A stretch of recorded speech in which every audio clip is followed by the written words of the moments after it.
굿 에브리눈 우리안과 김지혁 원장입니다. 오늘은 치료 시기를 놓치게 되면 시력 저하는 물론 심하면 실명까지 발생하는 포도막염에 대해서 알아보도록 하겠습니다.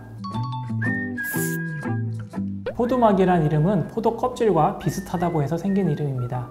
이는 혈관이 색소가 풍부하고 검붉은 색을 띠기 때문인데 홍채, 손모채, 맥맥막이 포도막을 이루는 구조물입니다. 포도막은 눈의 가장 바깥층인 공막과 가장 안쪽인 망막 사이에 위치하는 조직들입니다. 포도막 조직에 염증이 생긴 상태를 포도막염이라고 합니다. 포도막은 혈관이 있어 눈에 영양 공급을 하는데 혈관이 많고 결합 조직이 많아서 염증이 발생하기가 쉽습니다.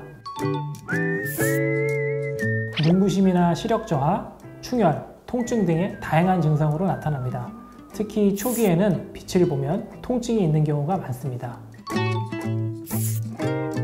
충혈이 된다고 오시는 분들이 많은데 충혈 증상은 바이러스 결막염이나 알러지성 결막염, 상공막염과 같은 다른 염증성 질환에서도 흔히 나타나는 소견으로 감별이 필요합니다.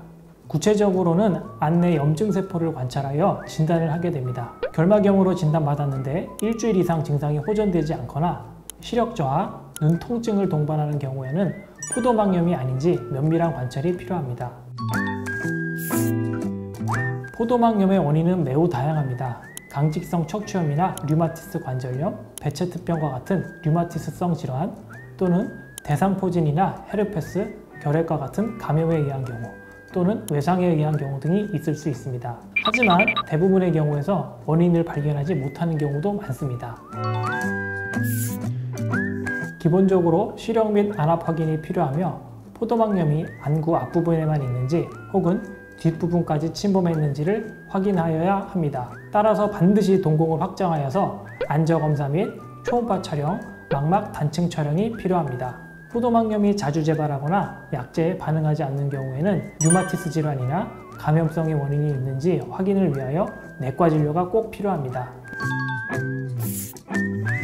염증세포가 방수 유출을 막게 되면 안압이 올라갈 수 있습니다. 안압 상승은 약제로 조절되는 경우가 많으나 일부에서는 녹내장 수술이 필요한 경우도 있습니다.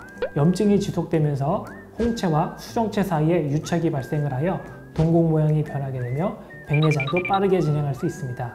눈 뒤쪽을 침범한 경우에는 유리체 혼탁이나 황반부종, 망막 혈관 폐쇄, 망막 박리 등의 합병증을 일으킬 수 있습니다.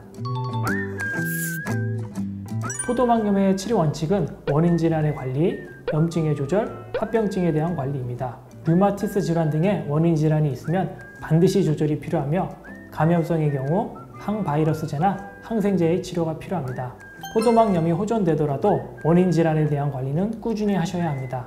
염증 조절은 보통 저만 스테로이드 및 경구 스테로이드를 사용하게 되며 일부에서는 면역 억제제가 필요한 경우도 있습니다. 합병증의 관리는 초기에 안압을 조절하기 위한 안압 화강제, 황반부종을 개선하기 위한 점안약 등을 사용하나 약제에 잘 반응하지 않는 경우에는 녹내장 수술이나 안내주사, 유리체 절제술 등의 수술적 처치가 필요합니다.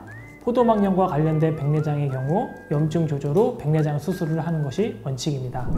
지금까지 포도막염에 대해서 알아봤는데요. 포도막염은 방치할수록 실명까지 발생할 수 있는 위험한 안질환입니다.